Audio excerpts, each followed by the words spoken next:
Un mirage au-dessus du désert. Le 32e déplacement au Sahel de Jean-Yves Le Drian est sans doute le dernier en tant que ministre de la Défense. Il a été à Bamako, à Gao, à Niamey, à N'Djamena, au Mali, au Niger et au Tchad. Il a été reçu par le président Idriss Déby, précieux allié pendant la guerre au Mali. Les hommes de l'armée tchadienne étaient alors en première ligne contre les djihadistes dans le massif des Iforas. Fini Raphaël à l'Argeau, Le Drian offre à son équipe une étape dans cette oasis au milieu du désert qui accueille un des points d'appui avancés du déploiement militaire français dans la bande sahélo-saharienne. L'opération Barkhane y mobilise 4000 soldats dans la région, dont 30 à Faya, 1000 km au nord de N'Djamena. Les premiers convois ont mis 15 jours pour arriver.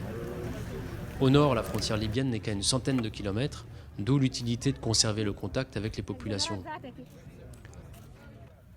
Voici la carcasse d'un char T-54, tombé pendant la guerre dans les années 80. Cette guerre était menée par l'armée tchadienne contre des rebelles soutenus par la Libye de Kadhafi. Les Tchadiens avaient arrêté un prisonnier célèbre, Khalifa Haftar, aujourd'hui maréchal dans le nord-est de la Libye. Pour la France, c'est le souvenir de l'opération Épervier.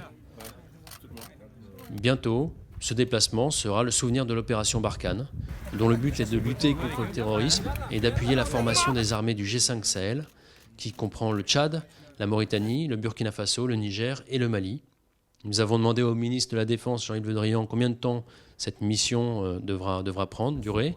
Il nous a répondu que ça durera longtemps, le temps que ces armées puissent assurer la sécurité de cette vaste région.